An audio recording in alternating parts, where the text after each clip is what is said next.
आप सभी को एक बार फिर मैं अपने चैनल पर हार्दिक स्वागत करता हूं। इस समय आप सबको संस्कृत में अनुवाद करना सिखाया जा रहा है। आप लोग ध्यान से देखें। इसके पहले वाले वीडियो में हम कुछ वाक्य का संस्कृत में अनुवाद बताए हैं और इसमें भी आपको कुछ बताएंगे। आप लोग ध्यान से समझें। सबसे पहले हिंदी से संस्कृत में अनुवाद करने के लिए शब्द रूप और धातु रूप याद करने होते हैं। तो इसके लिए कुछ हम आपको शब्द रूप ऊपर लिख दे रहे हैं जिससे कि आपको कोई दिक्कत ना हो। तो सबसे पहले हम लिखते हैं शब्द रूप। शब्द रूप में जो इम्पोर्टेंट है वह का और मैं का और तुम का, इसका संस्कृत में क्या अनुवाद होता है इसे लिख दे रहे हैं। और लकार में एक लकार लिख दे रहे हैं, लट लकार पट धातु का, जिससे कि आपको मुश्किल में 5 मिनट के अंदर अनुवाद करना आप सीख जाएंगे। आप लोग बस थोड़ा सा धैर्य बना के ध्यान से हमारे वीडियो को देखें। तो शब्द रूप है, सबसे पहले लिखते हैं एक वचन, दो वचन और बहुवचन। एक वचन, दो वचन, एक वचन, दो वचन और बहुवचन। संस्कृत में 3 वचन होते हैं। कौन कौन से होते हैं? एक वचन, दो वचन और बहुवचन। आप इसे याद रखें। अब ध्यान दें, वह ये किस पुरुष का कर्ता है इसे भी आप लोग थोड़ा सा समझें। प्रथम पुरुष के कर्ता, प्रथम पुरुष। अब प्रथम पुरुष के कर्ता के अंतर्गत कौन कौन से आते हैं? वह एक वचन में, दो वचन में इसी का हो जाता है वे दोनों, और बहुवचन में इसी का हो जाता है वे सब। अब इसी का आगे जो मध्यम पुरुष है, मध्यम पुरुष में इसका क्या होता है इसे आप ध्यान से समझें। मध्यम पुरुष के कर्ता कौन कौन से हैं? तो एक वचन में है तुम, और दो वचन में इसी का हो जाता है तुम दोनों, और बहुवचन में इसी का हो जाता है तुम सब। अब उत्तम पुरुष के कर्ता आप लोग ध्यान दें, उत्तम पुरुष के कर्ता कौन कौन से हैं? तो यहाँ पे लिखिए उत्तम पुरुष। अब उत्तम पुरुष के कर्ता की अगर हम बात करें तो एक वचन में मैं होता है और दो वचन में हम दोनों होता है, और बहुवचन में हम सब होता है। तो ये हमारे हो गए कर्ता। प्रथम पुरुष, मध्यम पुरुष, उत्तम पुरुष, एक वचन, दो वचन, बहुवचन। अब हम आपको लकार में बताएं, लट लकार। ये पट धातु है। धातु को बात करें तो पट धातु है, और लकार की बात करें तो ये पट धातु और लट लकार। अब लट लकार कहां पर प्रयोग होता है? तो आप लोग ध्यान दें, लट लकार का प्रयोग होता है वर्तमान काल में। ब्रैकेट में लिख दीजिए आप वर्तमान काल। अब इसमें भी एक वचन, दो वचन, बहुवचन होता है। प्रथम पुरुष, मध्यम पुरुष, उत्तम पुरुष होता है। तो यहाँ पर हम एक वचन में लिख देते हैं लट लकार में। एक वचन में चलता है पठति, और दो वचन में इसी का हो जाता है पठतः, और बहुवचन में हो जाता है पठन्ति। यहां लिख देते हैं ताकि कोई आपको दिक्कत ना हो। एक वचन, ये है द्विवचन, और ये है बहुवचन। आप लोग आराम से समझें, बहुत अच्छी तरह से आपकी समझ में आएगा। और ये कौन सा पुरुष है? तो आप लोग इसे ध्यान दें, प्रथम पुरुष। अब प्रथम पुरुष के कर्ता के अंतर्गत ये प्रथम पुरुष की क्रिया है। अब मध्यम पुरुष में क्या हो जाता है इसको भी हम लिख देते हैं। मध्यम पुरुष की क्रिया की हम बात करें तो एक वचन में होता है पठसी, और दो वचन में इसी को हो जाता है पठथः, और वो वचन में होता है पठथ।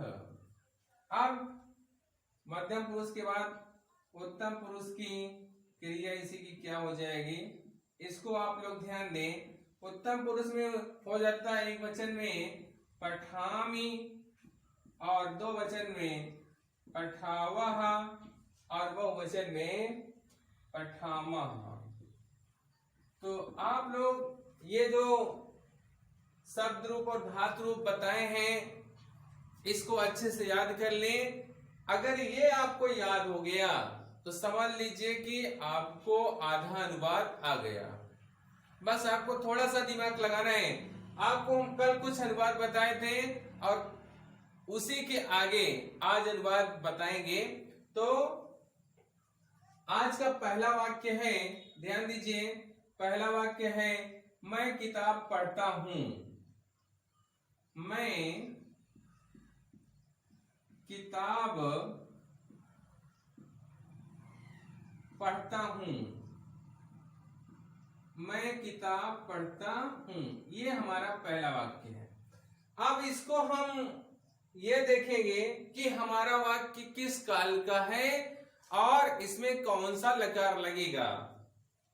अगर हम पूरा वाक्य ध्यान से पढ़ें तो मैं किताब पढ़ता हूं, हिंदी वाक्य के अंत में ता है, ती है, ते है, ता हूं, ती हूं, ते हो, ये सब अगर आता है तो वह वर्तमान काल का वाक्य कहलाता है। और वर्तमान काल में आप लोग ये भी ध्यान दें कि वर्तमान काल में लट लकार का प्रयोग होता है। अब इतना क्लियर हो गया कि इसमें वर्तमान काल है और लट लकार की क्रिया का प्रयोग होगा। अब सबसे पहले चलते हैं कर्ता के पास। इसमें कर्ता क्या है, मैं। कर्ता हमारा मैं है। अब ये हम ध्यान दें कि जो ये मैं शब्द है ये किस पुरुष के अंतर्गत आता है, तो आप लोग ध्यान दें, मैं उत्तम पुरुष का कर्ता है, इसलिए यहाँ पर आपको हम लिख दिए हैं। किस पुरुष का कर्ता है, उत्तम पुरुष का। और किस वचन का है, एक वचन।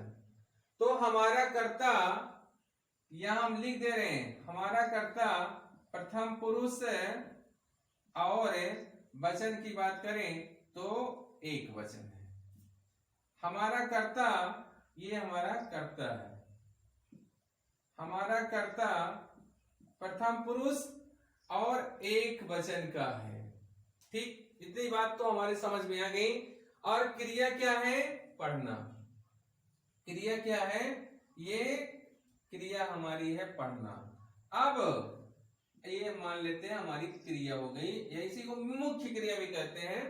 तो ये क्रिया हमारी कर्ता के अनुसार होगी। अगर हमारा कर्ता प्रथम पुरुष से एक वचन है तो हमारी क्रिया भी प्रथम पुरुष एक वचन की होगी। यानी कि जो हमारी यहाँ क्रिया होगी वो होगी प्रथम पुरुष एक वचन, प्रथम पुरुष एक वचन। अच्छा, कोई पूछे कि प्रथम पुरुष एक वचन की क्यों होगी, तो आप ये बताइए, क्योंकि हमारा कर्ता प्रथम पुरुष एक वचन का है, इसलिए हमारी क्रिया भी प्रथम पुरुष एक वचन की होगी। अब बात यहाँ पर ये आती है कि मैं का संस्कृत में क्या अनुवाद होता है।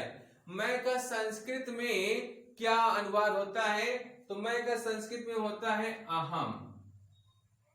मैं का संस्कृत में क्या होता है, अहम। अब किताब का क्या होता है, पुस्तकम। किताब का होता है पुस्तकम। और बच्चा क्या है, पढ़ता हूं। और हमारा कर्ता अगर प्रथम पुरुष एक वचन है तो हमारी क्रिया भी, अगर हमारा कर्ता उत्तम पुरुष एक वचन है तो हमारी क्रिया भी उत्तम पुरुष एक वचन की होगी। तो हमारी क्रिया ध्यान दें, ये उत्तम पुरुष है और एक वचन ये है, तो हो जाएगा अहम पुस्तकम पठामि। अहम पुस्तकम पठामि। ये आपका अनुवाद हो गया। आप लोग सिर्फ इतना ध्यान दीजिए कि हमारा वाक्य किस काल का है, इसमें कौन सा लकार लगेगा और कौन सा पुरुष है कौन सा वचन है, उसी पुरुष और वचन के अनुसार कर्ता के अकॉर्डिंग हम क्रिया का अनुवाद कर देंगे। अब ये तो मान लेते हैं हमारा पहला अनुवाद हो गया आज का। अब दूसरा हम देख लेते हैं। दूसरा क्या है, हम दोनों किताब पढ़ते हैं। ये वाक्य अगर आ जाता है तो क्या करेंगे, हम दोनों किताब पढ़ते हैं। हम दोनों किताब पढ़ते हैं। अगर ये आ गया वाक्य अनुवाद तो हम क्या करेंगे, तो सबसे पहले वाक्य हम देखते हैं हमारा अनुवाद क्या है, हमारा वाक्य क्या है। तो हमारा पूरा वाक्य है हम दोनों किताब पढ़ते हैं। अब हिंदी वाक्य के अंत में देखिए ते है आया है, इससे क्लियर है कि यह वाक्य हमारा वर्तमान काल का है और वर्तमान काल के वाक्य में लट लकार का प्रयोग होता है, ये क्लियर है। अब कर्ता हम देखते हैं, कर्ता हमारा किस पुरुष और किस वचन का है, तो कर्ता हमारा है हम दोनों, और ये हम दोनों यहाँ पर देखिए ये है, यानी कि उत्तम पुरुष दो वचन का कर्ता है। तो हमारी क्रिया जो लगेगी ये भी उत्तम पुरुष है दो वचन की होगी। अब आप समझिए थोड़ा सा, हम दोनों का क्या हो जाएगा, आवाम। हम दोनों का संस्कृत में होता है आवाम। अब किताब का क्या होता है, तो किताब का होता है पुस्तकम। अब क्रिया हमारी क्या हो जाएगी, उत्तम पुरुष दो वचन, क्योंकि हमारा कर्ता उत्तम पुरुष दो वचन का है, इसलिए हमारी क्रिया भी उत्तम पुरुष दो वचन की हो जाएगी। तो क्या हो जाएगी, पठावा। ये हमारा अनुवाद हो गया। अब हम तीसरा अनुवाद देखते हैं आज का। तीसरा अनुवाद क्या है, तो यहां लिख देते हैं वाक्य नंबर 3। तीसरे में है हम सब किताब पढ़ते हैं। हम सब किताब पढ़ते हैं। हम सब किताब पढ़ते हैं, ये हमारा वाक्य है। अब इसको हमें संस्कृत में अनुवाद करना है, तो सबसे पहले वाक्य को हम देखें, हम सब किताब पढ़ते हैं। हिंदी वाक्य अंत में ता है, ती है, ते है या रहा है, रही है, रहे हैं, तो वर्तमान काल होता है और वर्तमान काल में लट लकार का प्रयोग होता है। तो ये बात तो क्लियर हो गई कि इस वाले वाक्य में लट लकार का प्रयोग होगा। अब सीधा हम कर्ता इसमें ढूंढते हैं, कर्ता क्या है, हम सब। अब हम सब इसमें कर्ता है। अब ये पता करना है कि हम सब ये किस पुरुष और किस वचन का कर्ता है। तो हम सब यहां देख लेते हैं, ये हम सब है और ये हमारा कर्ता किस पुरुष का है, उत्तम पुरुष, और कौन सा वचन है, बहुवचन। अगर हमारा कर्ता उत्तम पुरुष बहुवचन है तो हमारी क्रिया भी उत्तम पुरुष बहुवचन की होगी। ये तो पढ़ते हैं, इसका अनुवाद होगा उत्तम पुरुष है बहुवचन। अब हम सब का संस्कृत में क्या होता है, इसका अनुवाद हो जाएगा वयम। वयम माने होता है हम सब। अब किताब का क्या हो जाएगा, तो किताब का हो जाता है पुस्तकम। अब हमारा कर्ता उत्तम पुरुष बहुवचन है तो हमारी क्रिया भी उत्तम पुरुष बहुवचन की हो जाएगी। तो उत्तम पुरुष बहुवचन में क्या हो जाएगा, पठामी, पठावा, पठामा। क्या हो जाएगा, पठामा। देख लीजिए यहाँ पर पठामी, पठावा, पठामा। एक वचन में पठामी, दो वचन में पठावा और बहुवचन में पठामा। तो ये हमारा अनुवाद हो गया, वयम पुस्तकम पठामा।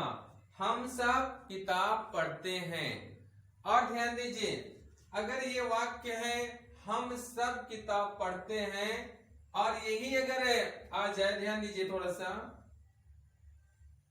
एक वाक्य है,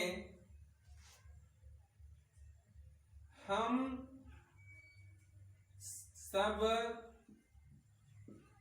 सब किताब पढ़ रहे हैं। किताब पढ़ रहे हैं। हम सब किताब पढ़ रहे हैं। अगर ये वाक्य आ जाता है, ये मान लेते हैं चौथा, हम सब किताब पढ़ रहे हैं, तो इसका क्या होगा? इसमें बिल्कुल घबराने वाली बात नहीं है। तो ये भी हमारा वर्तमान काल का वाक्य है। क्यों है? क्योंकि इसके वाक्य के अंत में रहा है, रही है, रहे हैं, ये भी पहचान हम बता सकते हैं। और सबसे बड़ी पहचान इसकी ये है कि काम का वर्तमान समय में होने का पता चल रहा है, इसलिए ये वर्तमान काल का वाक्य है। और सबसे बड़ी बात क्या है कि चाहे हिंदी वाक्य में हम सब किताब पढ़ते हैं रहे, और चाहे हम सब किताब पढ़ रहे हैं, दोनों का अर्थ एक ही होता है। चाहे कोई कहे कि हम सब किताब पढ़ते हैं, या फिर वो कहे कि हम सब किताब पढ़ रहे हैं, तो दोनों का मतलब वही होता है। तो इसका अनुवाद यही होगा, हम सब का हो जाएगा वयम, और किताब का हो जाएगा पुस्तकम, और पढ़ रहे का हो जाएगा पठामह। अब कैसे होगा? हम सब उत्तम पुरुष बहुवचन है, तो उत्तम पुरुष बहुवचन का हमारा कर्ता है, तो उत्तम पुरुष बहुवचन की हमारी क्रिया भी होगी। अब हम सब का क्या होता है? वयम। उत्तम पुरुष बहुवचन का कर्ता है, तो उत्तम पुरुष बहुवचन की क्रिया भी लगेगी। यही सबसे इंपॉर्टेंट है। तो ध्यान दें, देखिए इसका अनुवाद और इसका अनुवाद एक ही जैसे हुआ है। तो चाहे अब ये वाला वाक्य ले लें, मैं किताब पढ़ता हूं या मैं किताब पढ़ रहा हूं, दोनों का अनुवाद एक ही होगा। उसी तरह हम दोनों किताब पढ़ते हैं, चाहे आ जाए कि हम दोनों किताब पढ़ रहे हैं, दोनों का अनुवाद यही होगा। और इसको तो बता ही दिए। और अब आपको लट लकार के अलावा एक दूसरा वाक्य बताते हैं लोट लकार का, आप उसको भी समझें। अब लोट लकार का एक अनुवाद आपको हम करके दिखाते हैं, उसे आप लोग ध्यान से समझें। इसे आप लोग लिख लीजिए। अब हम मिटाने चल रहे हैं, जिससे कि आपको कोई दिक्कत ना हो। अब एक वाक्य है कि लोट लकार का। अब लोट लकार की पहचान भी हम आपको बताए हैं, और आप लोग को उम्मीद करते हैं कि याद होगा। एक वाक्य है, तुम किताब पढ़ो। हमारा वाक्य है, तुम किताब पढ़ो, ये वाक्य है। अब इसका हमें संस्कृत में अनुवाद करना है। तो ध्यान दें, सबसे बड़ी बात यह है कि हम वाक्य को समझें कि किस काल का वाक्य है और इसमें कौन सा लकार लगेगा। अब वाक्य हमारा है, तुम किताब पढ़ो। तो इसमें कोई व्यक्ति है और कह रहा है किसी को कि तुम किताब पढ़ो, यानी कि कोई व्यक्ति किसी को आज्ञा दे रहा है, और जहां पर आज्ञा दी जाती है वहां पर लोट लकार का प्रयोग होता है। तो ये यहाँ पर जो हमारी क्रिया होगी वो लोट लकार की होगी, क्योंकि किसी को आज्ञा दी जा रही है कोई काम करने के लिए। अब यहाँ पर अब हम आ जाते हैं, लोट लकार की क्रिया इसमें लगेगी, क्लियर हो गया। अब तुम का संस्कृत में क्या होगा अनुवाद? तो तुम का संस्कृत में होता है त्वम। तुम का क्या हो जाएगा? त्वम। अब एक बात यहाँ पर यह भी ध्यान देना है कि जो ये तुम शब्द है, जो तुम शब्द है, ये किस पुरुष और किस वचन का है? तो जो तुम शब्द है ये मध्यम पुरुष और एक वचन का करता है। अगर हमारा कर्ता मध्यम पुरुष एक वचन है तो हमारी क्रिया भी मध्यम पुरुष एक वचन की होगी। तो त्वम अब किताब का हो जाएगा पुस्तकम, और पढ़ो का क्या हो जाएगा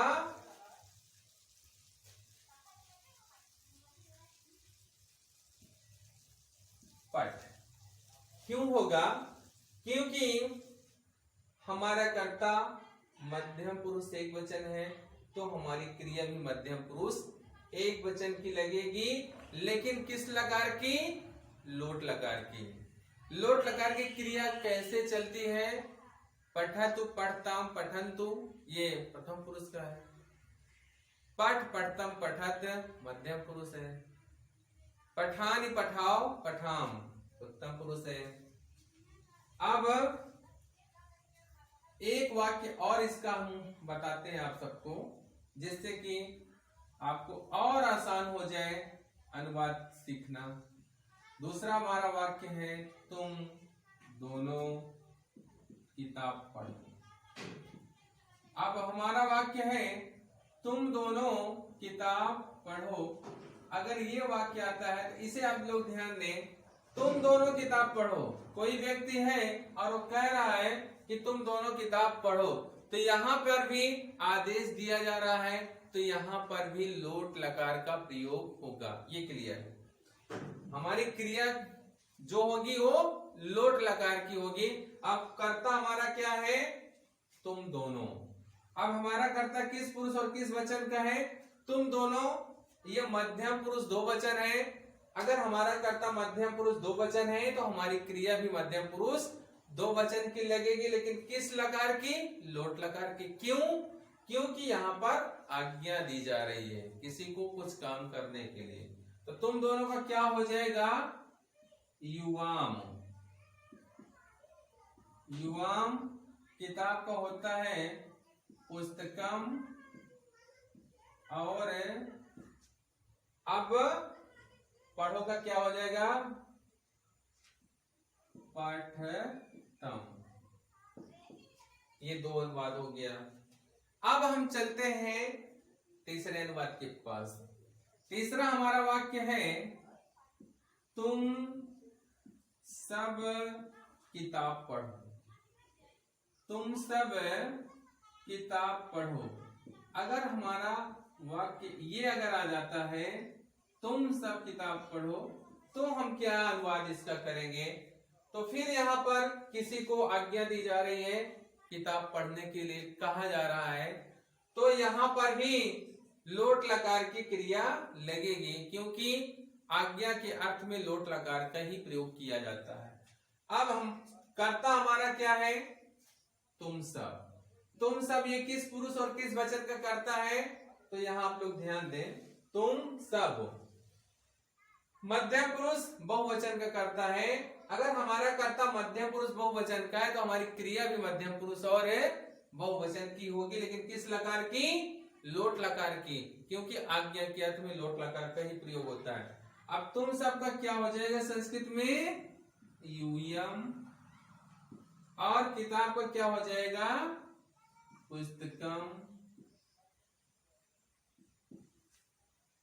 और पढ़ो का क्या हो जाएगा? पठत। पठत क्यों होगा? क्योंकि हमारा कर्ता मध्यम पुरुष बहुवचन है, तो हमारी क्रिया भी मध्यम पुरुष और बहुवचन की होगी। तो इस तरह से आज आपको अनुवाद के नियम और कुछ उदाहरण और उससे संबंधित अनुवाद बताया गया। उम्मीद करते हैं कि आप सबके समझ में आया होगा। यदि आप सबके समझ में ना आया हो तो आप जरूर कमेंट करिए, आपके कमेंट का उत्तर हम जरूर देंगे। आप सबसे एक रिक्वेस्ट है, निवेदन है कि आप लोग हमारे वीडियो को शुरू से अंत तक देखें और सब्सक्राइब करें, अपने दोस्तों के पास शेयर करें, जिससे कि ज्यादा से ज्यादा लोग हमारे वीडियो को देख सकें और देख करके ज्यादा से ज्यादा फायदा उठा सकें। हमारा वीडियो कैसा लगा आप लोग कमेंट में जरूर लिखिए, आपसे निवेदन है। और एक बार मैं फिर अपना वीडियो देखने के लिए सबको बहुत बहुत धन्यवाद देता हूँ। नमस्ते।